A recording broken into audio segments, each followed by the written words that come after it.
Bom, então vamos começar. Eu vou projetar para você a nossa telinha de aula para a gente começar rememorando a aula passada e aí a gente parte para a aula de hoje.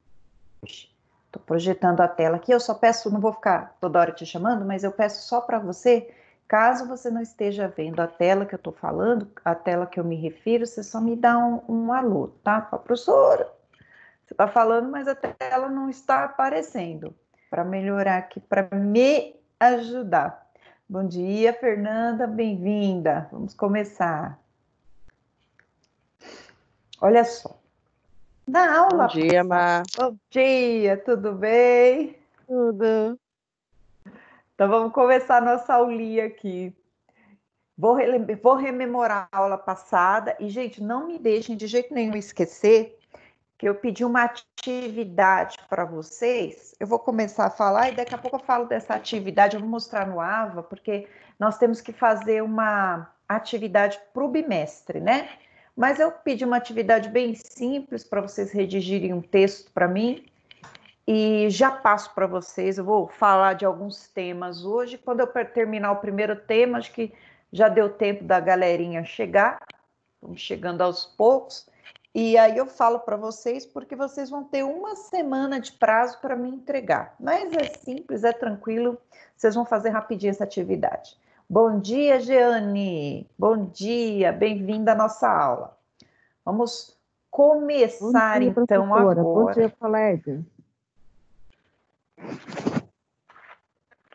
Todo mundo aí.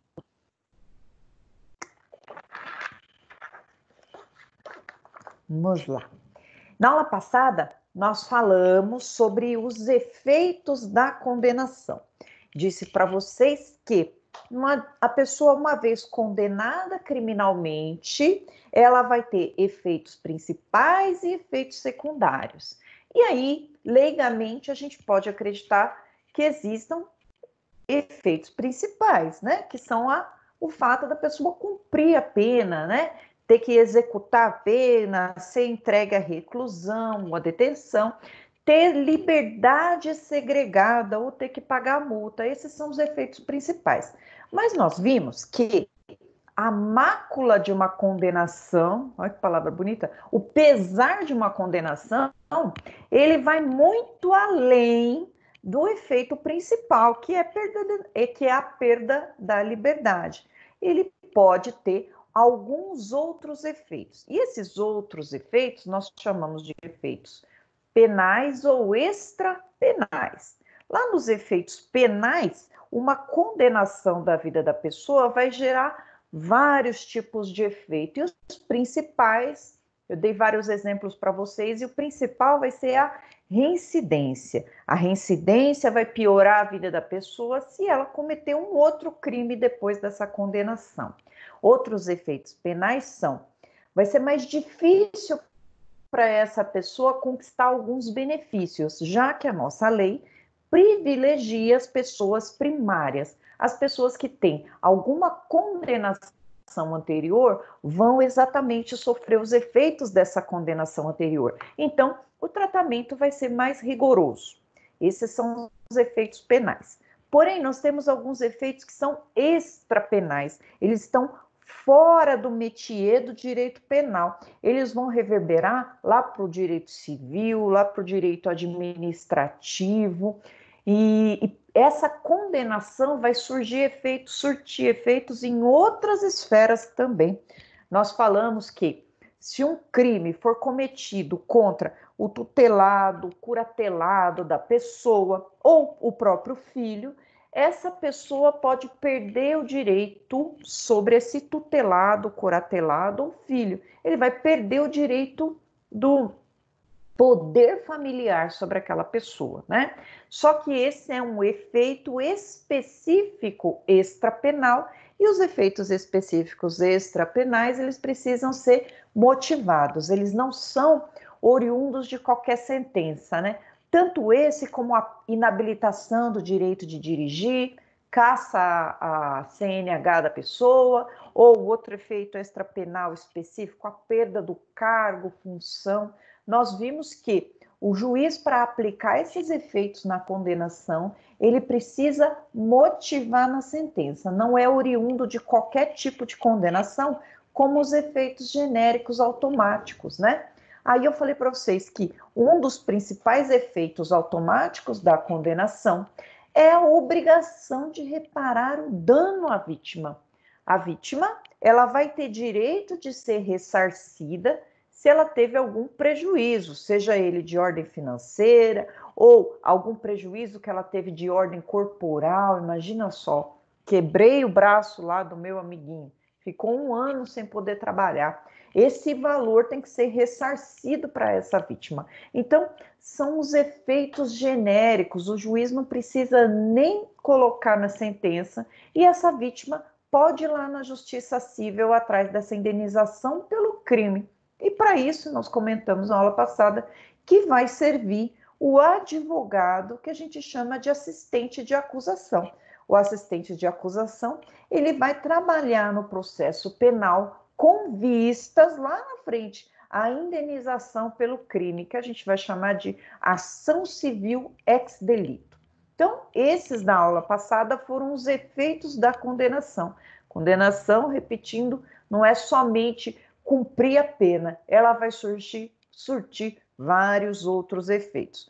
Porém, o próprio legislador, ele vai trazer um efeito aqui, um benefício, que a gente pode dizer, que vai jogar uma cortina de fumaça em cima desses efeitos. Tá vendo que ele tira com uma mão e dá com uma outra mão, né? Mais ou menos assim que funciona. Já falamos que uma sentença condenatória pode ter vários efeitos, tanto no direito penal como no direito civil, administrativo. Porém, existe um mecanismo dentro da nossa lei penal que vai fazer com que alguns desses efeitos da condenação sejam vistos somente pelo juiz criminal. Ou seja, vamos pensar que a pessoa ela vai ter lá a mácula do processo anterior, porém somente quem consegue saber desse processo anterior é o juiz. Ele é parado numa blitz e ninguém consegue ver que ele tem uma condenação anterior. Ele é chamado numa delegacia de polícia e o delegado não tem acesso dessa condenação anterior. E esse benefício, a gente vai tratar na aula de hoje, é a tal da reabilitação criminal. O que significa uma reabilitação criminal? É simples. Depois que a gente estudou os efeitos da condenação, a gente vai estudar a reabilitação, que nada mais é do que jogar uma cortina de fumaça em cima de alguns dos efeitos da condenação. Para isso, vamos lá no artigo 93 do Código Penal para a gente ver quais desses efeitos vão ficar obscurantizados. Nossa, hoje eu estou cheia de palavrinha maluca. Quais desses efeitos não vão ficar explícitos, né? Porque a reabilitação criminal vai tirar. Mas vejam, não é tão simples assim, né? Opa, eu tive o efeito da condenação, já reabilito no outro dia. Não, tem alguns requisitos que precisam ser cumpridos para que haja essa tal de reabilitação.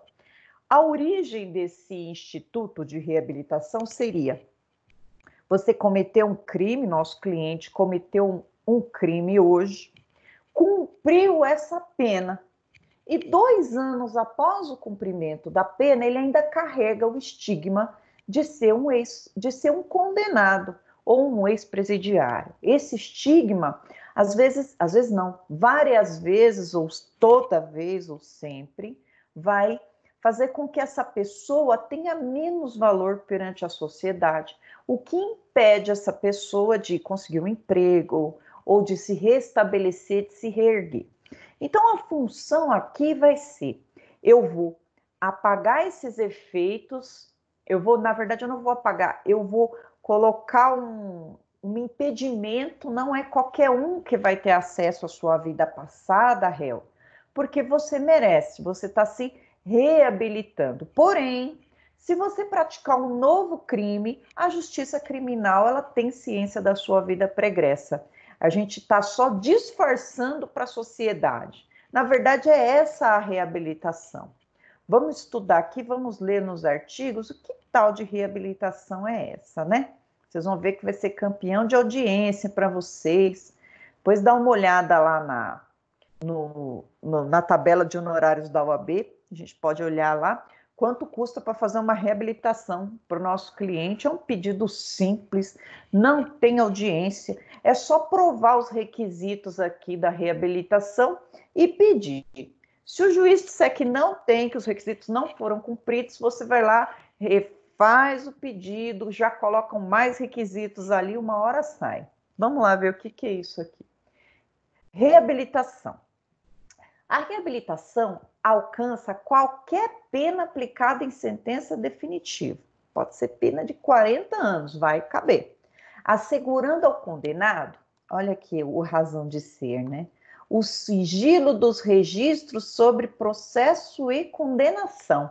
Não vai apagar, vai deixar sigiloso. É a tal da cortina de fumaça ali. Ninguém vai ver que essa pessoa tinha alguma condenação anterior, com exceção do juiz criminal.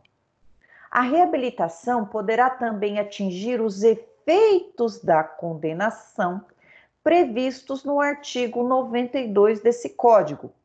Opa, peraí que eu cliquei no lugar errado. Vedada a... Eu sabia que eu cliquei no lugar errado. Desculpa. A reabilitação poderá também atingir os efeitos da condenação previstos no artigo 92 desse Código, vedada a reintegração na situação anterior nos casos dos incisos 1 e 2 do mesmo artigo. Está querendo dizer o quê? Que essa reabilitação ela vai fazer com que tenha um sigilo dos efeitos lá do artigo 92. Vamos relembrar quais são eles? Quais são os sigilos dos efeitos lá do 92? Olha lá. Lembra dos efeitos, os efeitos específicos da condenação que precisa de motivação? Olha só, está dizendo o seguinte, que essa reabilitação pode devolver para a pessoa, vedado, ele já está vedando aqui, ó, vedado os incisos 1 e 2 dos efeitos da condenação, ó. Então, quer dizer, são 3 incisos. Ele falou, olha, eu vou te devolver, salvo no 1 e no 2. Então, era mais fácil ele dizer que vai devolver só o terceiro, habilitação para dirigir, né? Olha só, então, a reabilitação poderá também atingir os efeitos previstos no 92 desse código, vedada a reintegração na situação anterior, nos casos do inciso 1 e 2 do artigo. O que ele está querendo dizer? Com a reabilitação, a pessoa pode ter a volta da situação anterior. Ele perdeu a habilitação, ele perdeu o direito a dirigir, porque ele usou o carro como arma para o crime, né? Ele atropelou alguém porque ele quis, perdeu a habilitação. E aí a reabilitação, aqui uma é a reabilitação criminal, a outra é a habilitação direito de dirigir, não confundam, vai poder ser devolvida a ele. Ele vai passar novamente pelas provas lá no Detran para poder dirigir novamente. Aí, nesse caso, ele vai ter reabilitado o direito de dirigir. Porém, quando a gente fala de perda de função pública, ele foi, então, demitido da função pública, aí essa reabilitação não vai devolver ele para o estado coante. Não pode, então, ele ter o cargo dele de volta, ter a função dele de volta, salvo, né, se ele prestar novamente um concurso público e for aceito. Se tiver uma banca examinadora bem boazinha, que não vai olhar lá os efeitos pretéritos, poxa, ele foi mandado embora bem do serviço público, então ter essa pessoa novamente de volta pode ter a reabilitação, né? E no caso aqui, perdeu o direito de poder familiar daquele filho porque cometeu um crime contra o filho, também a reabilitação, né, não vai trazer de volta esse poder familiar. Então vejam que a razão de ser da reabilitação, ela somente vai ter mais validade quanto à vida pregressa da pessoa. Se ele for procurar um emprego e ele precisar de uma certidão de antecedentes criminais, não vai aparecer para ele ali, uma vez que ele foi reabilitado. Parou numa blitz, não vai aparecer o nome dele lá no sistema da polícia. Essas aqui vão ser esses vão ser os efeitos da reabilitação criminal. 94, que já está até demais, né? De bom. Reabilitação poderá ser, aqui os requisitos da reabilitação. A reabilitação poderá ser requerida decorridos 2 anos do dia que for extinta de qualquer modo a pena ou terminar sua execução, computando o período de prova da suspensão e do livramento condicional, se não sobrevier revogação, desde que o condenado, 1, tenha tido domicílio no país dentro do prazo referido, 2, tenha dado durante esse tempo demonstração de efetiva e constante de bom comportamento público e privado, e 3, tenha ressarcido o dano causado pelo crime ou demonstre absoluta impossibilidade de fazer até o dia do pedido, ou exiba um documento que comprove a renúncia da vítima ou novação da dívida. Vamos aqui destrinchar esse artigo 94 aqui. Como que eu peço a reabilitação de uma pessoa? O que eu preciso como advogada para fazer o pedido de reabilitação? Primeiro, essa pessoa já cumpriu a pena? Ele foi condenado a 12 anos de reclusão. Esses 12 anos ele já cumpriu? Ele teve um livramento condicional, por exemplo, e não teve revogação do livramento no período de prova? Ou um sursi e não teve revogação? Sim. Então, a partir do momento que extinguiu a pena, seja pelo cumprimento, seja pelo livramento que não foi revogado, ou sursi, desse dia da extinção da pena, eu tenho que esperar 2 anos. Então, eu vou ter que ter lá cópia da certidão da extinção da pena, né, que o juiz vai declarar extinta a pena, e o decurso do prazo desses 2 anos. Primeiro requisito, precisa passar 2 anos da extinção da pena. E mais, a pessoa tem que ter permanecido no país, nesses 2 anos da extinção da pena, ele tem que ter permanecido no país, não pode ter ido embora para outro lugar. Tem que demonstrar que estava aqui no nosso país, tentou melhorar a vida dele, mas não conseguiu, por isso que ele está pedindo a reabilitação. Mostra que ele permaneceu no país. No 3, né? Durante esse período, né, dado esse período de tempo, esses 2 anos da extinção da pena, ele tentou de todas as formas se restabelecer no mercado de trabalho, né? E ele demonstrou bom comportamento público e privado. Como que a gente prova isso, né? Tá vendo que é uma prova, a gente chama em processo civil de uma prova diabólica. É provar o que você não está fazendo, provar que você não está praticando o crime. Então, a dica aqui é juntar lá no processo, né, no pedido de reabilitação, cursos que ele estava inscrito para fazer.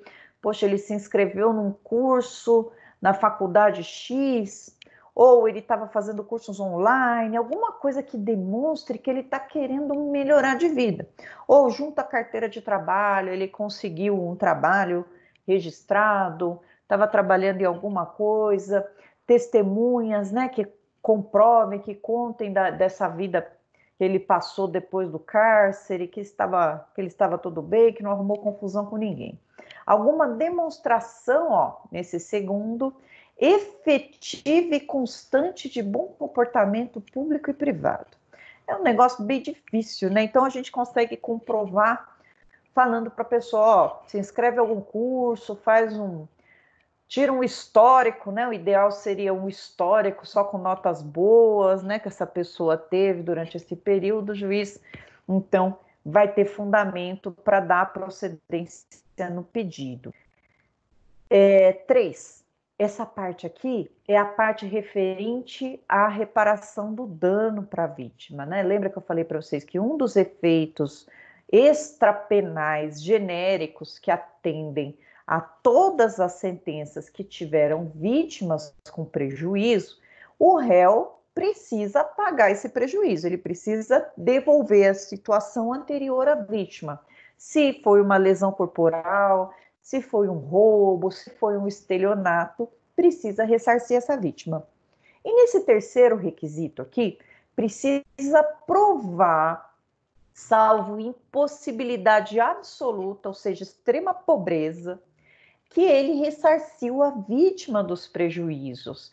E aí, pode juntar lá, né, a gente fazendo esse pedido, pode fazer a juntada lá do acordo realizado na audiência civil sobre essa reparação de danos, ou a novação, né, o que está dizendo aqui? Uma renegociação da dívida, ou a renúncia por parte da vítima de receber alguma coisa que mostre ou ele está pagando, ou ele parcelou, ou a vítima não quer receber, e por fim, ele não tem condições nenhuma de pagar.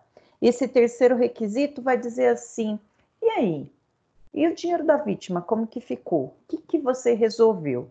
E esse daqui é o que derruba os pedidos de reabilitação, porque geralmente, né, eles não pagam a vítima, não ressarcem a vítima, ou a vítima some no mundo, aí não consegui pagar a vítima porque ela sumiu no mundo. Mas de qualquer maneira, precisa mencionar na petição de reabilitação o que você fez para tentar ressarcir, no caso nosso cliente, essa vítima.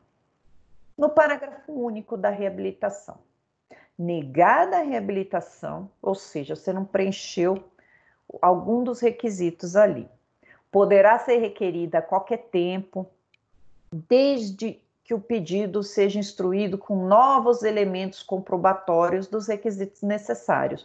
Ele não provou nada de forma efetiva do bom comportamento nesse tempo. Então, fala assim para ele, vamos aguardar mais uns 6 meses, se matricula num curso profissionalizante, começa a tirar nota boa, extrai o histórico e me dá que eu vou tentar novamente fazer esse pedido. Está dizendo aqui, se for negado, então eu vou refazer esse pedido. Artigo 95. A reabilitação será revogada. Esse pedido de reabilitação. Espera aí só um minutinho, gente. Esse pedido de reabilitação, ele pode ser revogado, ou seja, esse sigilo dos registros, ele pode acabar, né? Como? O próprio juiz pode acabar, ou a requerimento do Ministério Público, se o reabilitado for condenado como reincidente, por decisão definitiva a pena que não seja de multa. Olha só, ele cumpriu a pena, passou 2 anos, preencheu os requisitos, mora ainda no mesmo país, está tentando, passaram-se 2 anos, está tentando melhorar a vida dele, está fazendo curso, está trabalhando, ressarciu a vítima, e aí ele consegue a reabilitação. Fica todo feliz, vai puxar lá o registro dele, não tem nada. E aí ele comete outro crime e sobrevém uma nova condenação. O efeito dessa nova condenação vai ser, revogar a reabilitação. Acabou a reabilitação. Revoga essa reabilitação.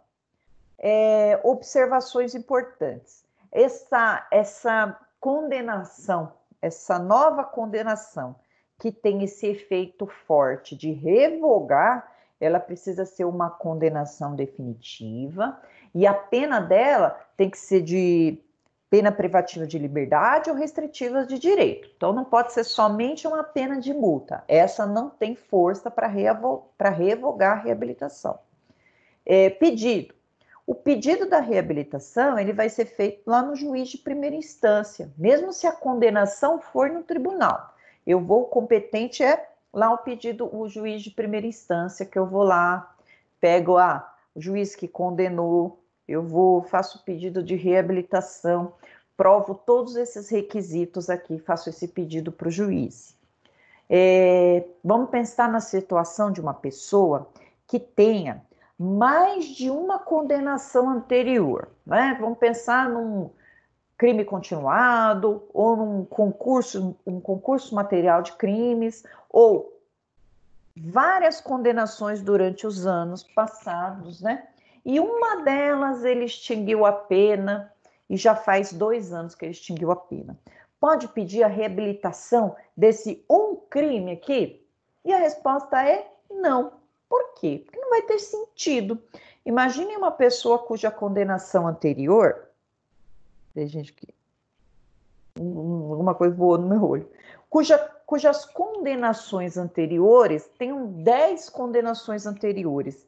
Vai adiantar alguma coisa na vida dessa pessoa tirar uma das condenações? Não. Eu preciso limpar tudo, porque se não limpou todo o passado dele, não adianta colocar uma cortina de fumaça, aplicar um sigilo a apenas uma das condenações. O nome está mais sujo que pau de galinheiro. Uma só não vai adiantar. Então, a gente precisa falar para o nosso cliente assim: fulaninho, fulaninha, você tem 10 condenações anteriores. Então, a última delas, eu preciso que passe 2 anos da extinção, porque senão não tem motivo de eu entrar com uma reabilitação, já que uma você vai ser reabilitada e as outras não. Então, não vai surtir um efeito social que a reabilitação pede. A reabilitação, ela vai pedir uma melhora na sua vida, porque eu vou tapar ali, eu vou esconder esses efeitos pretéritos. Então, resumindo, para que a reabilitação possa ser pedida, todos os crimes passados já devem ter tido esse prazo de 2 anos após a extinção da pena. Outra pergunta importante que estava na doutrina é a seguinte: posso pedir a reabilitação criminal de uma pessoa que já morreu? Uma reabilitação pós-morte? Quero colocar, vai lá o nosso cliente, fala assim: olha, na verdade era meu pai, era meu marido, porém eu quero que a memória dele não tenha essa mácula de uma condenação? E a resposta é não, já que a reabilitação ela é feita para que a pessoa possa se reerguer socialmente, conseguir um emprego novo e tire esse preconceito da vida pregressa, já que ele está mostrando que ele mudou socialmente. E não tem sentido se a pessoa já morreu, né? Não tem sentido se essa pessoa já morreu. Então, reabilitação é criminal, é somente para pessoa viva. Deixa eu mostrar aqui então para vocês, né? Eu vou deixar no material de apoio para vocês o Instituto da Reabilitação. Imagino que vocês já tenham dado uma olhada lá. Eu já deixei lá, mas eu vou deixar esse resumo que eu fiz para vocês da reabilitação. Vamos ler juntos aqui, ó. Qual que é a finalidade da reabilitação? Assegurar ao condenado o sigilo dos registros sobre seu processo e condenação. Sigilo. Lembrando, né? Somente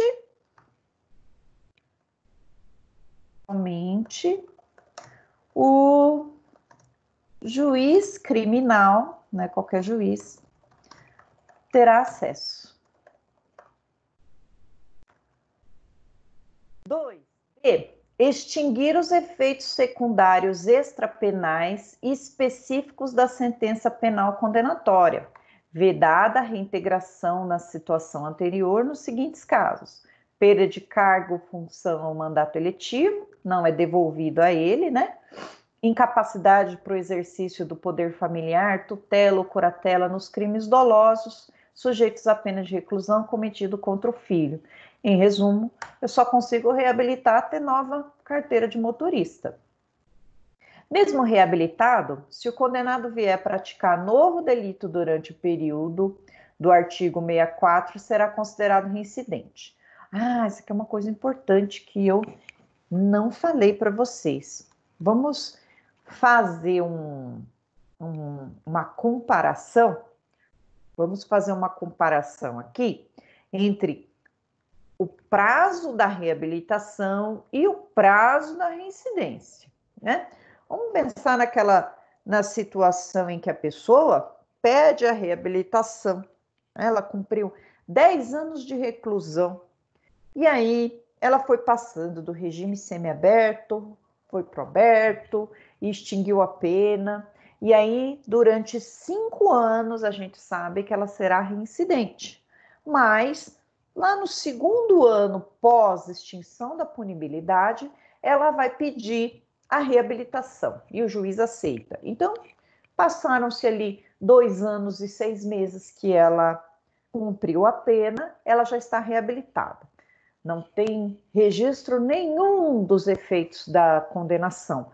Porém, persiste a reincidência. Se ela praticar um novo crime ali, a gente lembra que a reincidência são 5 anos pós-crime e a reabilitação são 2. Então, ela tem ainda mais 3 anos, mesmo reabilitada, ou seja, mesmo com todos os registros sigilosos da vida dela, ela ainda tem 3 anos para ser reincidente. Se ela cometer mais alguma coisa, ela tem mais 3 anos como reincidente.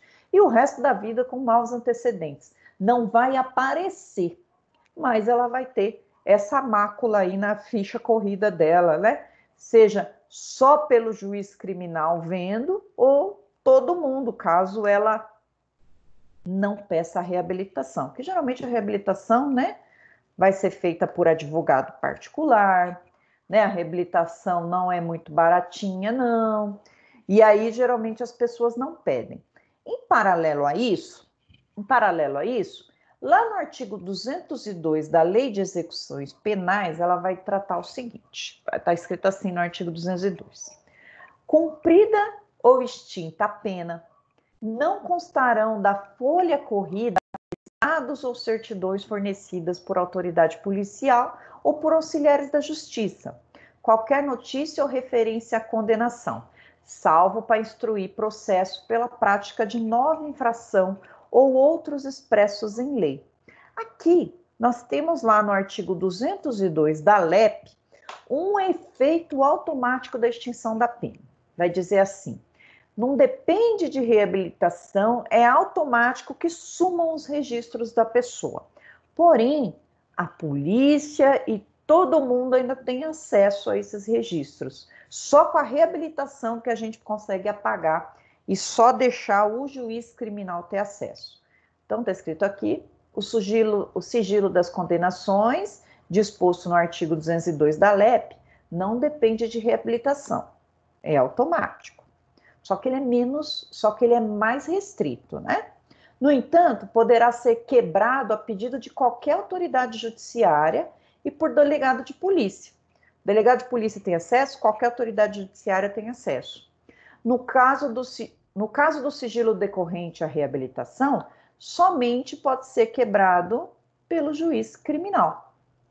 Olha só a restrição. Então, se essa pessoa quiser um sigilo, não é absoluto, porque o juiz criminal vai ter acesso, mas um sigilo maior, ele precisa do pedido de reabilitação. Requisitos, né? A gente leu na lei, mas está aqui, eu deixei no material de apoio para vocês. 2. Decurso de 2 anos do dia que foi extinta de qualquer modo a pena ou terminar a execução, computando-se o período de prova da suspensão e do livramento condicional, se não sobrevier revogação. Vamos lembrar aqui que é período de prova, né? É aquele período que a pessoa fica cumprindo um benefício penal sob as condições estabelecidas pelo juízo. Se for livramento condicional ou se for suspensão condicional da pena, temos um período de prova que essa pessoa vai ficar adstrita às condições. Espera aí que a minha filha está querendo me morder aqui, ela está operada, gente. Então eu tenho que tomar cuidado com ela aqui. Pronto, filha.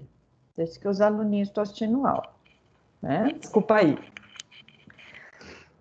Vamos lá.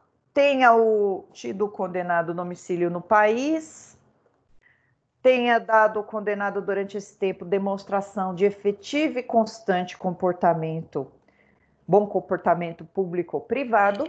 E aqui, pessoal, veja como é aberto, né? Falei para vocês assim, olha, junta lá algum comprovante de que essa pessoa está fazendo um curso, está com notas boas no curso, porém, olha só, né, tenha demonstração de efetivo e constante bom comportamento, pode ser várias formas diferentes, né? Essa pessoa está trabalhando numa ONG, essa pessoa está fazendo alguma coisa de bom da vida dela, está prestando um serviço público ou privado, né? De forma a mostrar que ela mudou de vida. Então, é super amplo, super amplo. D. Tenha ressarcido o dano causado pelo crime ou demonstrado absoluta impossibilidade até o dia do pedido. Ou exiba documento que comprove a renúncia da vítima. Renúncia da vítima é: não quero essa indenização, não precisa me pagar nada. Ou novação. A novação vai significar: eu vou renegociar essa dívida com a vítima. Ó, aí a competência, aonde eu vou pedir? O que eu faço? Esse aqui é a coisa que a dúvida maior da gente quando vai advogar é essa, né? A competência. Onde eu vou protocolar o meu pedido de reabilitação do meu cliente? Onde eu vou? Aí tá aqui. O pedido deverá ser feito pelo condenado ao juízo da condenação e não no juízo da execução da pena. Não é na vara de execução, é lá na vara que condenou. Importante, né? Sempre representado por advogado.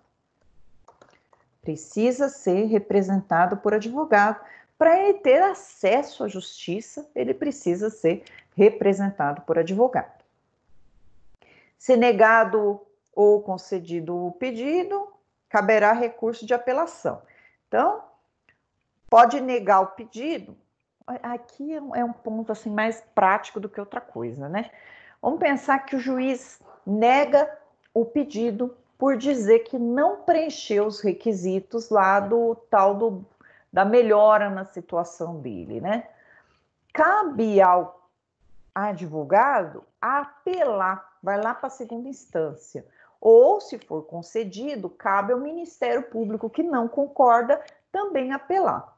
Porém, se a gente for verificar em termos práticos, especialmente para a defesa, é muito mais rápido que, em vez de apelar, e essa apelação demorar 1 ano e meio para ser julgada lá no tribunal, 1 ano, 6 meses, que sejam, você reformular esse pedido, colocar novas provas ali desse bom comportamento ou alguma prova nova do que aguardar a apelação. Porque a apelação já deu ruim aqui em primeira instância.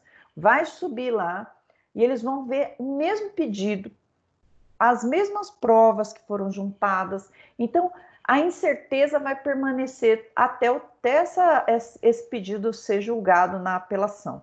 Então, é melhor, em vez de apelar lá para o tribunal, refaz esse pedido, coloca uma prova mais robusta e tenta novamente. Se aí não tiver resultado, o juiz não vou dar, aí sim pode apelar. Mas vejam que a gente precisa ponderar e verificar, será que esse meu pedido está robusto o suficiente? Aí sim, a gente faz um novo pedido lá de reabilitação.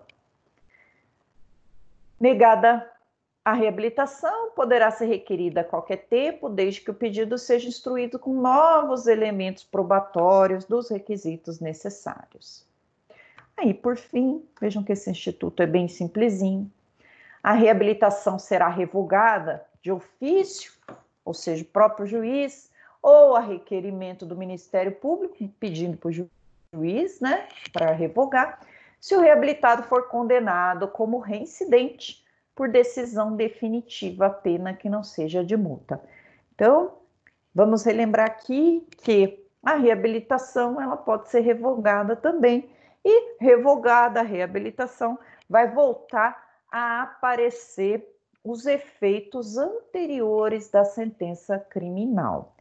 E até tem congruência, tem razão de ser, porque se ele cometeu um novo crime, vai olhar a ficha dele, vai ter esse novo crime lá. Então, né, porteira que passa um boi, passa uma boiada, já que está aparecendo esse crime que ele cometeu após a reabilitação, ou o julgamento foi após a reabilitação, vai aparecer o restante para trás lá, porque uma mácula ou várias máculas no processo não vai, na ficha criminal dessa pessoa, não vai fazer diferença, né? Então, esse aqui, pessoal, foi o Instituto da Reabilitação. ele é muito importante porque ele vai tentar passar uma borracha nos efeitos da condenação criminal. Muita gente, muitos condenados não pedem, justamente porque é um pedido que deve ser formulado por advogado, né? Então, geralmente, eles não vão ter condições. Só para a gente ilustrar aqui, eu vou tentar aqui mostrar para vocês, aproveitar e mostrar a atividade para vocês, né? Deixa eu tentar mostrar aqui, vamos ver se tem algum valor na tabela de honorários OAB. Vou colocar no Google assim, que se não aparecer, a gente vai lá no site da OAB. Ver se vai aparecer do site, senão tem que tomar cuidado com aqui OAB, né, org. Vamos lá. Podia ter ido na de baixo. Quem quiser entrar pelo site da OAB, vai estar lá serviços, tabelas, aí vai mostrar quanto que custa. Ó, tabela de honorários advocatícios. Vamos ver se aqui aparece alguma coisa de reabilitação criminal. Se tem algum valor específico.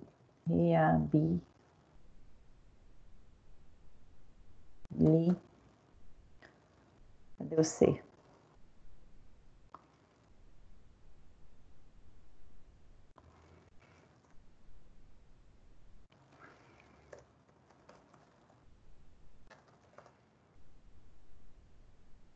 Não. Aqui, pedido de suspensão, olha isso, achei. Pedido de suspensão condicional da pena, é o pedido de sursi que nós aprendemos esses dias passados, né? De explicações, de liberdade provisória, de relaxamento de flagrante, reabilitação de... Não, pedido de reabilitação de explicações.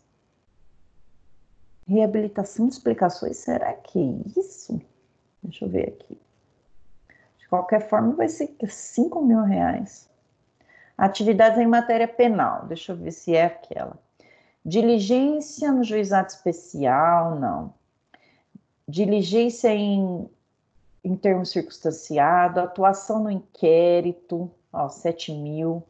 Ação judicial, atos nos órgãos policiais, exame no processo com parecer verbal, defesa no procedimento sumário, procedimento especial, acho que vai estar mais para baixo. Defesa no procedimento especial, defesa no júri, ó, tá 26.000 no júri. Assistência à acusação, também não. Pedido, não, não é esse não. Pedido de concessão de graça, anistia, livramento, unificação das penas, revogação da medida de segurança, prisão domiciliar, progressão de regime ou qualquer incidental no processo de execução. É esse aqui, ó, gente. Um pedido de reabilitação desse aqui, ó, a OAB manda a gente cobrar esse mínimo aqui. Se cobrar menos, você pode sofrer penalidade pela OAB. Ó, R$5.800. Você pode arredondar em R$5.850 para fazer esse pedido aqui de reabilitação criminal. Acompanhamento de busca e apreensão. Se vocês quiserem, eu salvo aqui, vou salvar aqui, deixar essa tabela lá, para dar uma motivação para vocês, gente, para falar, poxa, será que eu aprendendo esse pedido na aula de hoje, professor, eu posso fazer esse pedido lá? Pode, galera, pode. Vocês vão fazer esse pedido. Deixa eu colocar aqui para eu não esquecer de pôr para vocês. Vou colocar aqui, tabela de honorários. E aí, eu queria falar para vocês, honorários. O porquê, né, que esse pedido aqui, ele não é tão feito, né, não é feito com tanta frequência, exatamente pelo valor, né, para ter que pagar quase R$6.000, né, paga quase R$6.000 para poder fazer esse pedido aqui, né, então, Vejam que não é tão barato assim, então não atende a nossa clientela do direito penal, que geralmente são pessoas muito, muito, muito pobres que não têm condições. E além de pagar isso aqui para o advogado, que a gente tem que ficar contente, né? Nosso trabalho, a gente está estudando para isso, ele tem que pagar a indenização da vítima.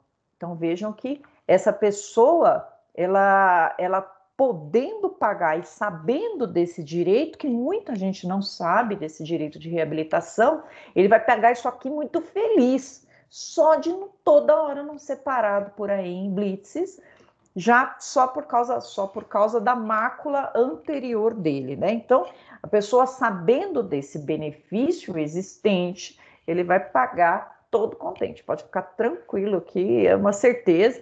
E a gente sempre nos nossos atendimentos criminais, a gente tem que dizer para ele, falou, olha, cumpriu a pena, daqui 2 anos a gente faz o seu pedido de reabilitação. A pessoa surge uma luz, né, uma cama elástica no fundo do poço para essa pessoa, justamente porque ela vai ter a reabilitação dela. E aí, deixa eu voltar aqui com vocês. Conforme eu tinha dito para vocês anteriormente, deixa eu ver aqui, opa, Carlinha, Fernanda, G, Lu e Natália. 1, 2, 3, 5. Estou tendo que apontar quantas pessoas estão participando da aula. Nossa salinha é bem pequenininha, mas não tem problema.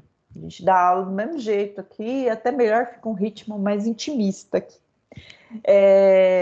Eu vou pedir para vocês, pessoal, para que vocês façam um exercício para mim até a próxima semana.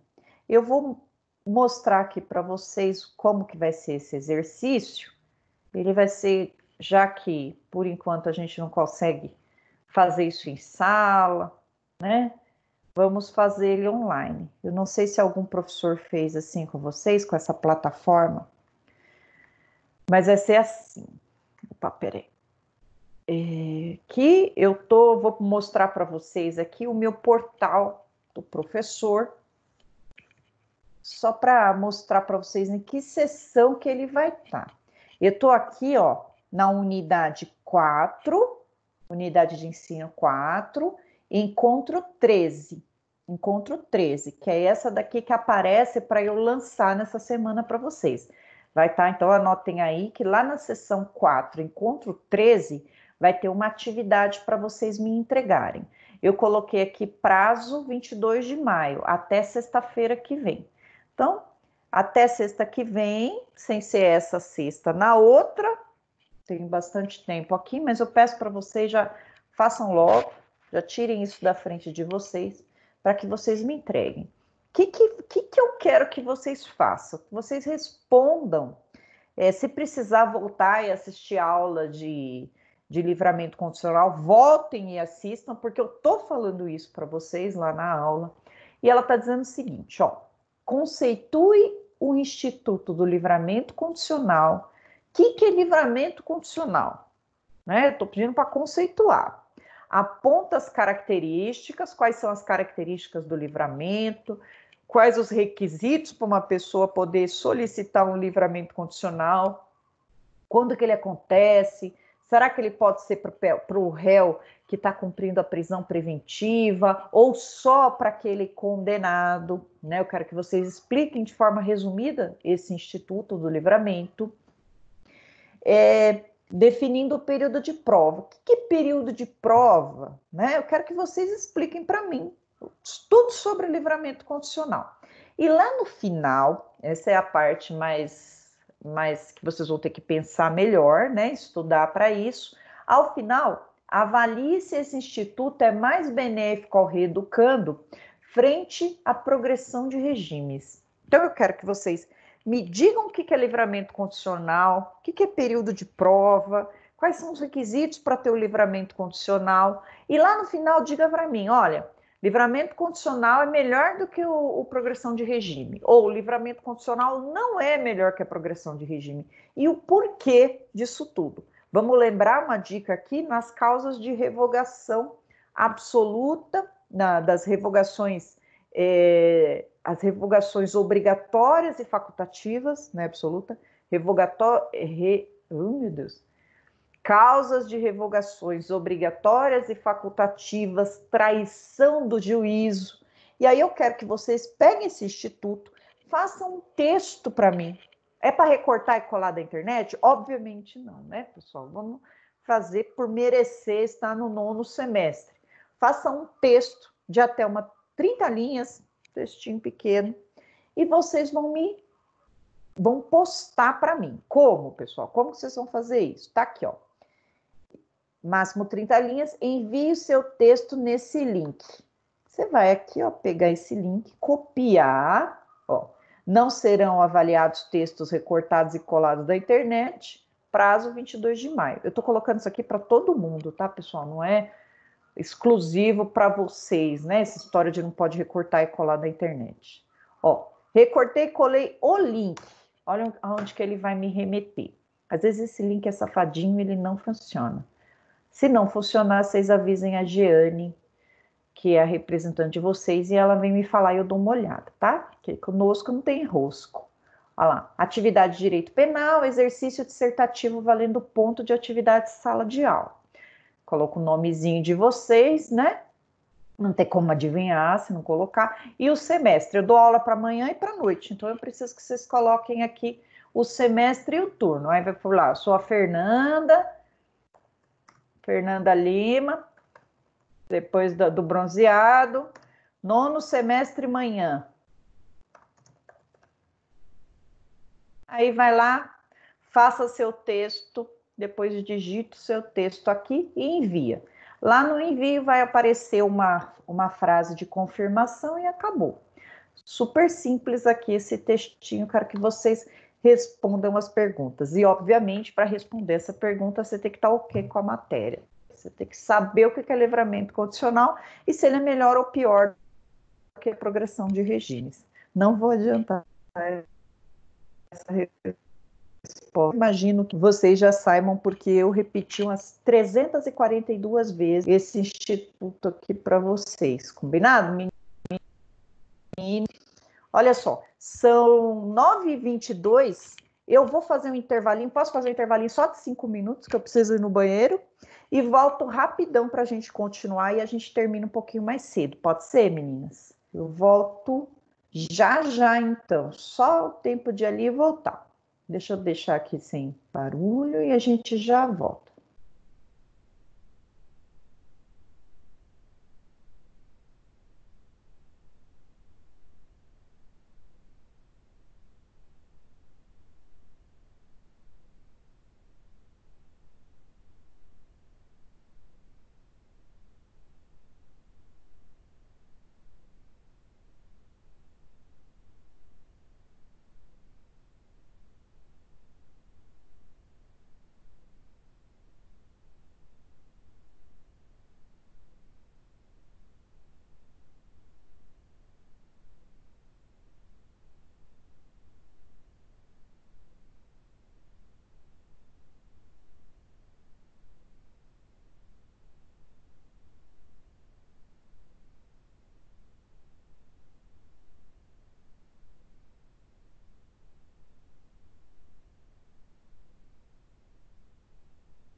Foi VaptVupt. Já voltei. Ver, não tem ninguém morrendo aqui. Não. Tá tudo na Santa Paz.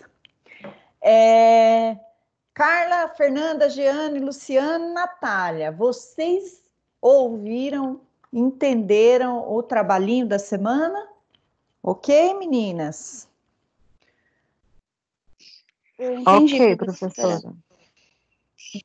Beleza, meninas, beleza. Então, vamos continuar aqui, a gente termina um pouquinho mais cedo. Fiz um intervalinho, fui correndo ali por dois motivos. Um que eu estava apertada e outro porque a minha filha estava pegando papel higiênico e jogando pela casa inteira, assim, fazendo a maior zoeira.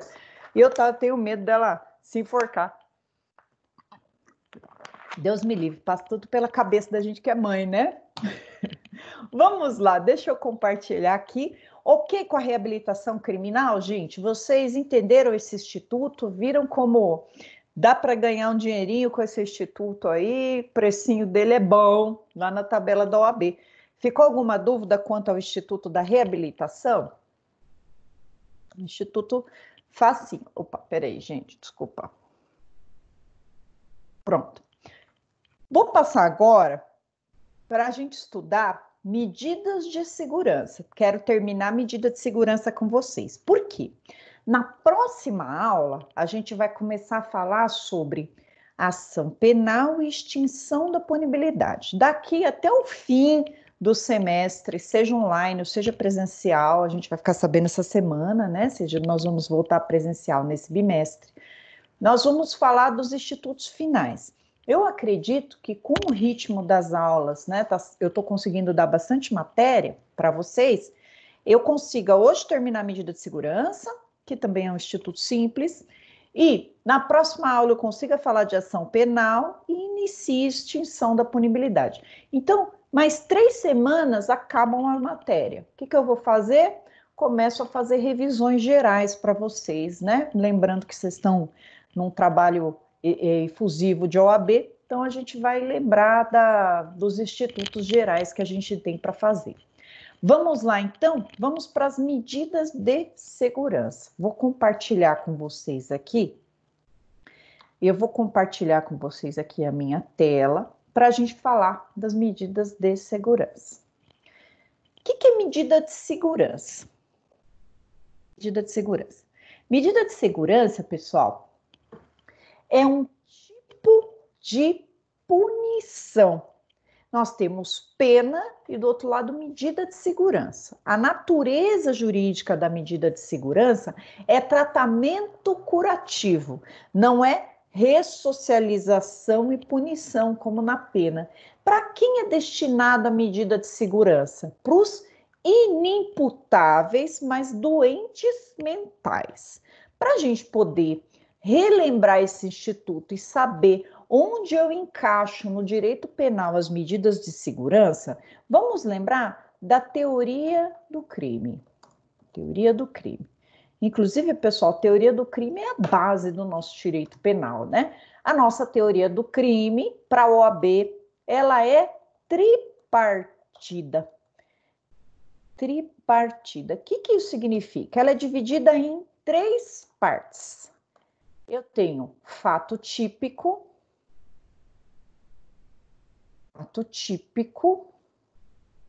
mais ilicitude e mais culpabilidade. Essa é a teoria do crime.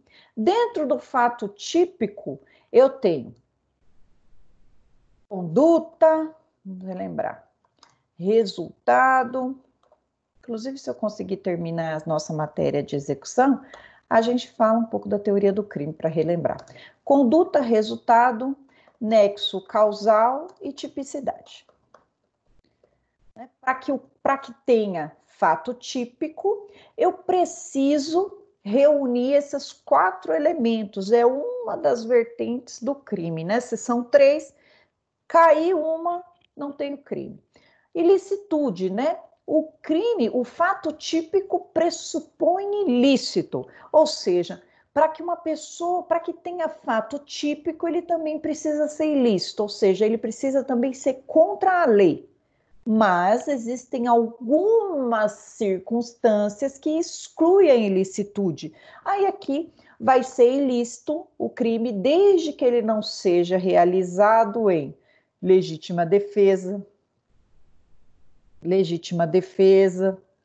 estado de necessidade.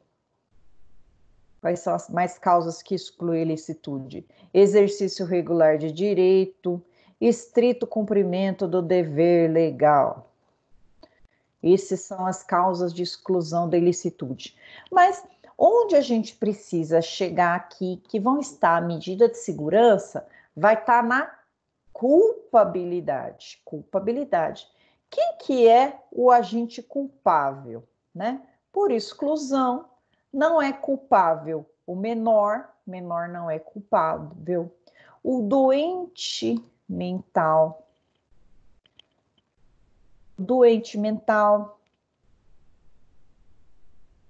coação moral irresistível. Coação moral irresistível.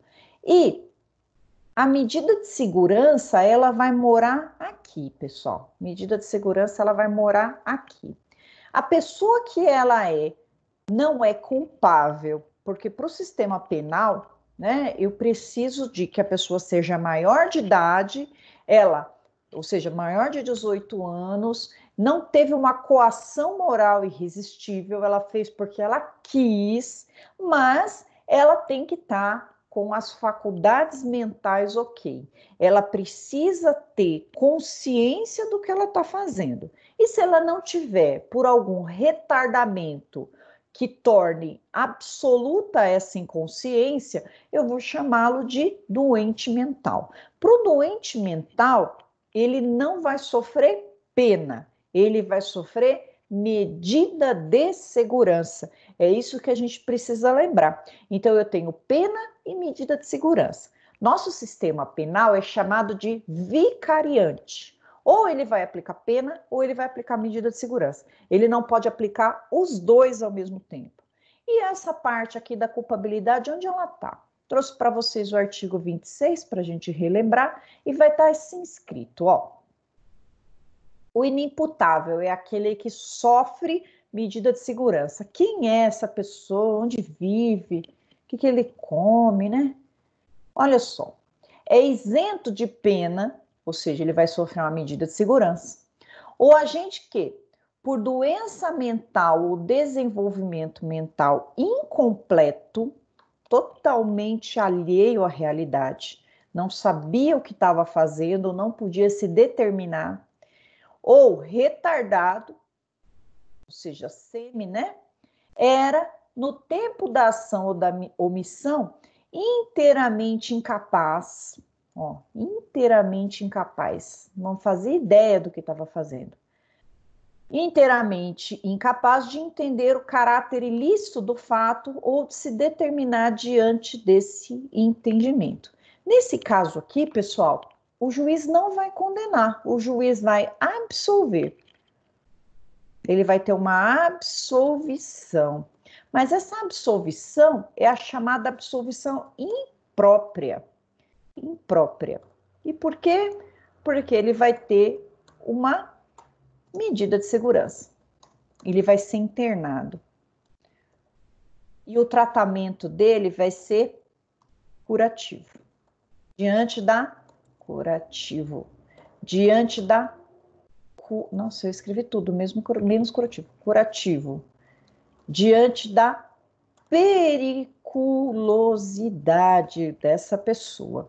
Diante da periculosidade dele, ele não vai para a pena comum, ele vai para a medida de segurança. E aí nós temos o imputável e o semi-imputável. Olha só.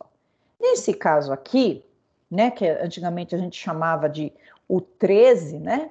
Esse 13 não é mais 13, agora ele está no artigo 26. E nós temos aquele que era inteiramente incapaz de entender o caráter ilícito do fato, para esse é medida de segurança, não tem jeito.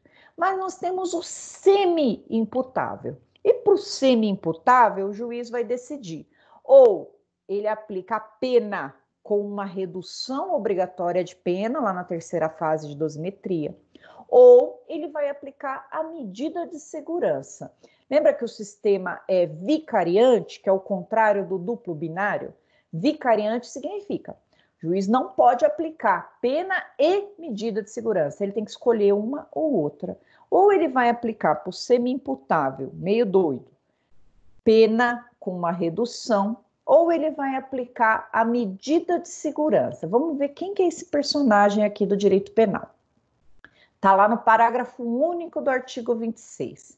A pena pode ser reduzida de 1 a 2/3, só uma redução de pena. Vamos lembrar que vai lá para a terceira fase da dosimetria. Se o agente, em virtude de perturbação de saúde mental por desenvolvimento mental incompleto ou retardado, tá vendo que aqui ele era inteiramente incapaz no caput? Aqui ele é incompleto. Então, alguma sanidade tem nessa cabeça. Não era inteiramente capaz de entender o caráter ilícito do fato ou de se determinar diante desse entendimento. Aqui também. Só que nesse caso aqui, o juiz tem que escolher entre condenação com redução de pena, né? A redução de pena pode ir de 1 a 2/3 ou absolvição imprópria. Absolvição imprópria, pessoal, só tem o nome de absolvição, mas ele vai receber uma medida de segurança. E o que vai ser essa medida de segurança é que nós vamos aprender agora. Vamos lá. Opa, peraí que eu coloquei todos os artigos da culpabilidade aqui, eles não são importantes para a gente. Para aprender medida de segurança, melhor a gente ir lá para o Código Penal, para a gente poder falar dessa tal medida de segurança. Vamos lá. Deixa eu compartilhar aqui o nosso Código Penal com vocês, depois a gente volta ali. Melhor a gente interpretar a lei, né? Já que estudante de direito tem que ler a lei, não tem como fugir. Então, melhor a gente ir lá para a lei. Já vou mostrar a tela para vocês aqui. Sair, deixa eu sair da atividade. Sair da tabela de honorários. Que maravilha. Vamos lá. Vai aparecer já para vocês aqui a medida de segurança. Aqui. Então, terminamos de falar da reabilitação. Em seguida, vem a nossa querida medida de segurança. Olha lá. Então, a gente já sabe que a medida de segurança é para aquelas pessoas inimputáveis que tiveram uma absolvição imprópria. Eles não, o direito penal fala assim, olha, não posso te dar punição. Punição, pena, não posso te dar. Então, você está excluído aqui da punição. Mas, contudo, entretanto, você vai receber uma medida de segurança. Vamos ver o que é essa medida de segurança aqui? E atenção para essas medidas de segurança à luz da Constituição Federal de 88. Isso aqui pode trazer muitas dúvidas para nós. Vejam que a medida de segurança ela é nova no nosso sistema. Nosso sistema penal, nosso Código Penal, ele é de 1940, né? Mas no ano de 84, muita coisa mudou. Nós tivemos uma reforma grande no direito penal em 84. Mesmo assim, 4 anos antes da Constituição de 88. Então, teve muita coisa aqui, terão muitas coisas aqui que nós vamos ter que interpretar sempre à luz da Constituição. Né? Infelizmente, né, tem artigos no nosso sistema penal que a gente tem que sempre lembrar dos ditames da Constituição Federal, porque senão eles ficam injustos, e vocês vão ver aqui várias demonstrações dessa injustiça. As medidas de segurança são, primeiro, quais são as espécies? 1. Internação em hospital de custódia e tratamento psiquiátrico, ou a falta, outro estabelecimento adequado. Então, para aquela pessoa doente mental que comete um fato típico e ilícito, manda para o hospital de custódia. Ele vai ter um tratamento curativo devido à periculosidade dele, né? Quanto tempo ele vai ficar? Segundo a nossa lei penal, até ele se curar. Olha, nossa, mas professora, será que essa pessoa se cura? É a intenção do direito penal aqui que ele fique internado até se curar. Ou sujeição de tratamento ambulatorial. Assim como o hospital e ambulatório, né? A gente tem aquela diferença. O que é ambulatório? O que é ambular? Ambular é andar, aquela situação que você vai e volta. O ambulatório você não fica internado. No ambulatório você volta para casa. Então vejam, eu tenho hospital, vamos pensar, a pessoa vai ficar internada, e eu tenho um ambulatório, que eu posso voltar para minha casa. Então, eu tenho esses dois tipos diferentes, hospital e ambulatório. Como que eu vou empregar? O Código Penal vai dizer o seguinte, se a medida, se tiver escrito lá que a punição é de detenção, vamos lembrar que na detenção, regime inicial nunca é fechado, né, por primário. Então, na detenção, eu tenho tratamento ambulatorial. E na reclusão, que eu tenho os 3 tipos de regime inicial, o tratamento vai ser de internação. Essa vai ser, né, não vai nem se basear aqui, ele vai se basear em qual tipo de punição é.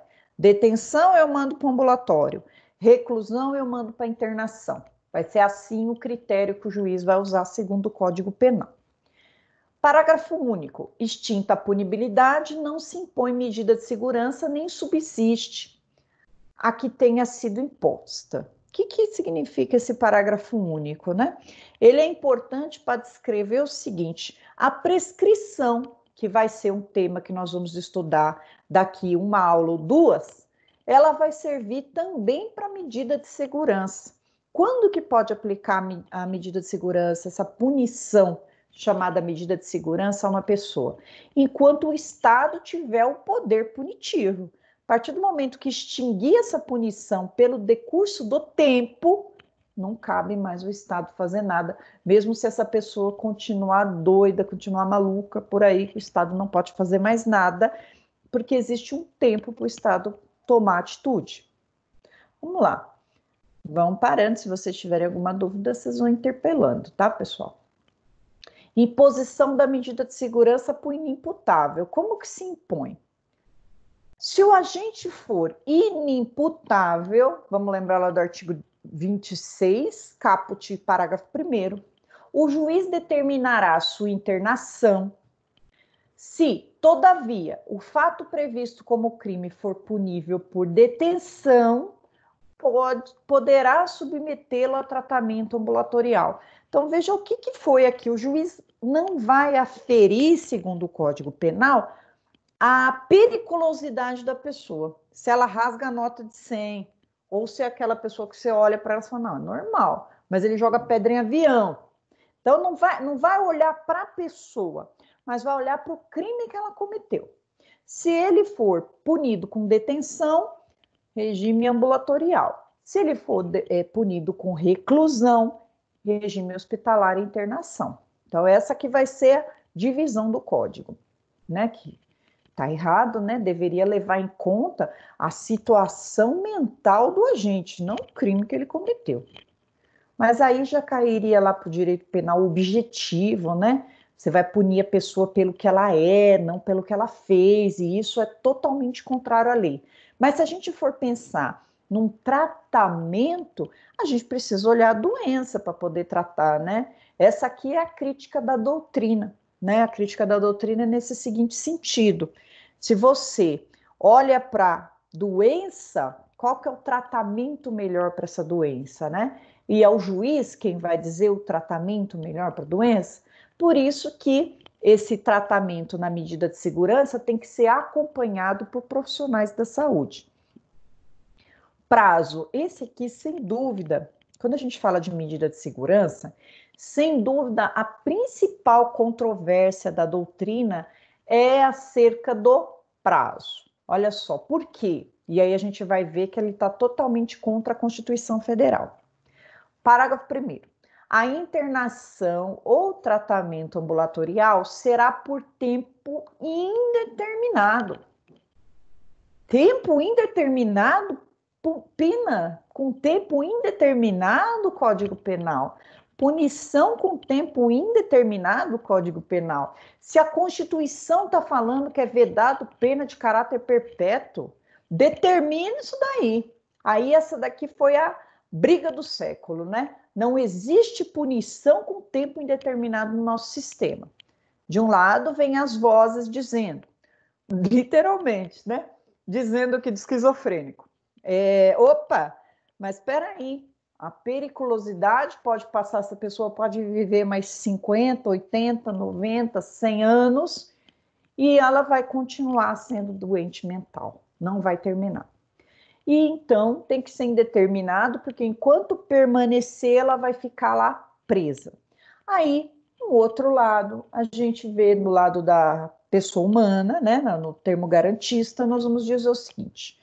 Então, quer dizer que para um latrocida, para uma pessoa que cometeu um crime de roubo seguido de morte, estupro, enfim, quaisquer crimes considerados odiosos, hediondos, o máximo que essa pessoa vai ficar presa serão 40 anos, já que ela tem as faculdades mentais intactas, coisa que ninguém tem, né? Mas para o direito penal ela tinha consciência do que ela estava fazendo, 40 anos para você. E se do outro lado eu tenho uma pessoa que tem perturbação mental e ela vai sofrer uma medida de segurança por um furto, pode até um estupro ou um roubo, o que seja, ela vai ficar o resto da vida presa? Então vejam que na balança aqui eles estão piorando a vida do doente mental e melhorando a vida daquele que não tem perturbação mental. Sabia o que estava fazendo 40 anos, não sabia o que estava fazendo indeterminado. Então, a doutrina começou a dizer que essa internação por tempo indeterminado é de flagrante inconstitucionalidade, já que a Constituição vai proibir pena de caráter perpétuo. E se eu não determino, pode ser o resto da vida, né? Então, o que a doutrina foi trazendo de novidade acerca disso? Primeiro entendimento. O primeiro entendimento da doutrina vai dizer o seguinte: não pode ser pena indeterminada. O máximo que ela vai ficar presa, o inimputável, né, no caso a pessoa com perturbação mental, o máximo da medida de segurança vai ser 40 anos, porque é o prazo máximo de uma pessoa imputável. Então vamos igualar, se o imputável são 40 anos, o inimputável também o máximo são 40 anos. Por que 40 anos, professora? Eu já estou lendo à luz lá da nossa modificação de dezembro de 2019, que antes o máximo era 30, passou para 40 anos, muito bem feito, né? De 30 para 40. Então, já primeira mudança aqui, né, entendimento doutrinário. Opa, nada de deixar a pessoa com pena perpétua, no máximo 40 anos. Porém, vem o STJ, e é ele que manda em tudo, né? Nas leis federais é o STJ que vai mandar, e ele vai dizer o seguinte: opa, mesmo a gente colocando 40 anos igual o do agente imputável, ainda está injusto. E está injusto por quê? Porque a condenação de 40 anos, eu vou verificar a punição em concreto. A pessoa pegou lá 50 anos, unifica em 40, é o máximo que ela fica para crimes graves. No caso da medida de segurança, eu posso usar esse limite, porém eu preciso verificar qual que é o limite do cumprimento de pena no caso concreto. Num crime de furto, O máximo de pena a ser aplicado são 4 anos por furto simples. O furto vai de 1 a 4. Então, não tem por que essa pessoa ficar 40 anos por um furto. Então, eu vou analisar o máximo de pena em abstrato para que essa pessoa fique presa, fique reclusa em medida de segurança. Então, olha só, já veio abrandando ainda mais. Máximo do máximo, 40 anos. Porém, vou verificar aqui qual que é a quantidade de tempo em abstrato. A pessoa foi e cometeu 3 crimes de homicídio, né? Então, eu pego lá, homicídio simples, 2, 4, 6, 60 anos. O máximo que ela fica, 40. Mas se ela cometeu um crime só e está cumprindo medida de segurança, vamos verificar qual que é o máximo aplicado a esse crime. Então, vejam, não existe pena de caráter perpétuo e vem a doutrina aqui fazer uma mitigação nesse Código Penal. Então, lá no parágrafo 1º, prestem atenção, do artigo 97, quando ele fala que é por tempo indeterminado, vocês têm que lembrar dessa explicação, né? Que esse tempo indeterminado não pode passar o máximo da pena em abstrato, porque seria injusto. Eu vou tratar de forma pior o inimputável e de forma melhor o imputável. Então, esqueçam esse indeterminado aqui.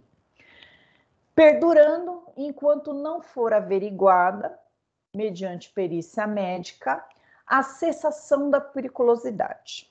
O prazo mínimo deverá ser de 1 a 3 anos. Como a gente está lidando com crimes que vão envolver periculosidade, o legislador não está dando, de forma incorreta, que a gente viu agora, o valor máximo de tempo. Porém, o valor mínimo ele está dando. Vai falar, olha, de 1 a 3 anos, vai ter uma perícia aqui para dizer qual que é a situação dessa pessoa. O mínimo que ele vai ficar, de 1 a 3 anos. Então, vai ter perícia médica obrigatoriamente aqui. E se não tiver, né, pessoal, habeas corpus lá, para poder essa pessoa ser tirada, já que o Estado está sendo ineficiente. Se está falando que tem perícia médica para deixar preso, então tem que ter perícia médica. A perícia médica realizar-se-á ao tempo do prazo mínimo, de 1 a 3 anos, fixado, e deverá ser repetida de ano em ano, a qualquer tempo, se determinar o juiz da execução. Então, aquele advogado, nós que estejamos fazendo o acompanhamento dessa execução, a gente precisa exigir essa perícia médica para a pessoa continuar internada, porque se não tiver, ele vai guardar em casa. Desinternação. Como que eu desinterno? Ou libero de forma condicional. Olha que legal, até no caso de liberação condicional, livramento condicional, nós vamos ter na medida de segurança. A desinternação, tiro lá da internação, ou a liberação será sempre condicional, devendo ser restabelecida a situação anterior se o agente, antes do prazo de 1 ano, pratica novo fato indicativo de persistência da sua periculosidade. Cometeu outro crime, volta a ficar no tratamento curativo. Em qualquer fase do tratamento ambulatorial, poderá o juiz determinar a internação do agente se essa providência for necessária para fins curativos. Se ele estava lá no regime ambulatorial, que é mais leve, e entender o juiz que é melhor que ele fique no internato, que ele vai ficar internado, então ele vai ter essa regressão, como se fosse uma regressão de regime, né? Em qualquer fase do tratamento ambulatorial, poderá o juiz determinar a internação se essa for providência necessária para fins curativos. Pode vir um laudo médico dizendo que essa pessoa não está com condições de sair do ambulatório, porque ele vai cometer outro crime, porque ele vai cometer um crime contra si, enfim, melhor internar. Então, nessa forma aqui, vejam que não é punição, é uma forma curativa que a lei vem trazer. E aqui, ó, substituição da pena por medida de segurança para o semi-imputável. Na hipótese do parágrafo único do artigo 26 deste Código, e necessitando o condenado de especial tratamento curativo, e a pena privativa de liberdade pode ser substituída pela internação ou tratamento ambulatorial pelo prazo de 1 a 3 anos, nos termos do artigo anterior. Lembra que eu falei para vocês que lá no parágrafo 1º do 26, o juiz poderia decidir se ele diminuía a pena ou se dava para essa pessoa logo a medida de segurança. Nesse caso aqui, o condenado teve pena, foi condenado. Porém, a qualquer tempo, né, se essa pessoa necessitar, converte essa pena em medida de segurança. É isso que vai trazer o artigo 98. Então, na hipótese do 26, necessitando o condenado, foi condenado a pena, né? De especial tratamento, a pena privativa de liberdade, que é aquela da condenação, mas diminuída na terceira fase de 1 a 2/3, pode ser substituída pela internação. Então, vou trocar, substituo a pena privativa de liberdade pela medida de segurança. Ou tratamento ambulatorial, pelo prazo mínimo de 1 a 3 anos, nos termos do artigo anterior e respectivos parágrafos 1º ao parágrafo 4º. Olha só que bonito seria se existisse esse tipo de regime, né? Que os hospitais de custódia funcionassem realmente, né? Direitos do internado. O internado será recolhido ao estabelecimento dotado de características hospitalares e será submetido a tratamento. É esse o direito do internado. Esse aqui, desse direito do internado, né? A gente tem que cobrar o poder executivo que façam, então, estabelecimentos adequados para esse internado que sofre medida de segurança. É claro que a população carcerária, né, que sofre essa restrição por medida de segurança, ela é muito menor do que a população carcerária comum. Mas essa população carcerária da medida de segurança, ela tem que ter um tratamento acompanhado de um tratamento médico psiquiátrico efetivo. Quando que ela vai ser curada, professora? Nunca, né? A gente sabe que perturbação mental não é passível de cura, mas de modulação, né? Então, sem o tratamento médico, aí não tem jeito mesmo, né? Não vai ter essa possibilidade. Vamos voltar aqui para eu compartilhar aqui, ver o que eu coloquei no materialzinho de apoio de vocês. Dos efeitos da condenação. Opa, então falamos da medida de segurança. Medida de segurança. Vamos lá. Medida de segurança, deixa eu só colocar a letrinha aqui bonitinha, artigo 14. Medida de segurança, então, ver se faltou alguma coisa, a gente já arremata aqui. É espécie de sanção penal a que são submetidos aqueles que praticam crimes e por serem portadores de doenças mentais ou perturbação da saúde mental mereçam internação ou tratamento ambulatorial. A aplicação pressupõe, portanto, a periculosidade. As espécies de medida de segurança estão dispostas no 96, internação e hospital de custódia ou tratamento, ou a falta ou outro estabelecimento adequado, e sujeição a tratamento ambulatorial. Tratando-se de agente inimputável, artigo 26 caput, o juiz deverá absolvê-lo e impor medida de segurança, sentença absolutória imprópria, submetendo à internação, todavia, se o fato criminoso for punível com detenção, o juiz poderá submetê-lo a tratamento ambulatorial. A internação ao tratamento ambulatorial, segundo 97, parágrafo 1º, parágrafo 1º, será por tempo indeterminado, perdurando enquanto não for averiguada mediante perícia médica a cessação da periculosidade. Todavia, o prazo mínimo deverá... aqui é 40. Todavia, o prazo mínimo deverá ser de 3 anos, pelo fato da Constituição Federal não permitir pena de caráter perpétuo, o condenado não permitir o tempo de prisão superior a 40 anos. Há entendimento de que a medida de segurança não pode ultrapassar 40 anos. Pena majoritária acompanhada do STJ irá entender que o prazo máximo de cumprimento de pena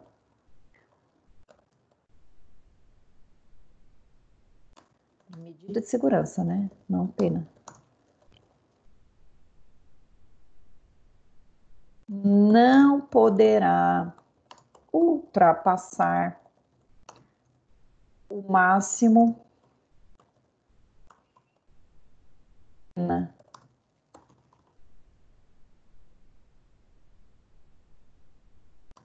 em abstrato para o crime.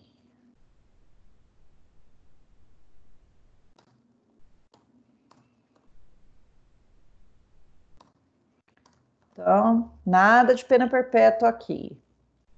A verificação da continuidade da periculosidade é aferível por perícia médica a ser realizada ao final do prazo mínimo fixado, né, de 1 a 3 anos.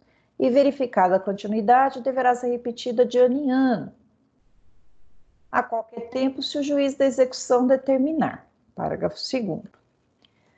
A eventual desinternação ou liberação será sempre condicionada, devendo ser restabelecida a situação anterior, se o agente, antes do curso de 1 ano, praticar fato indicativo de permanência de periculosidade.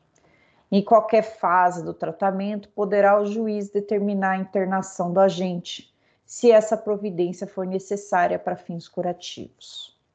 No tocante aos semi-imputáveis, que é aquele que sofrem ou pena ou medida de segurança, aplica-se o disposto no 98, ou seja, converto essa pena diminuída em medida de segurança.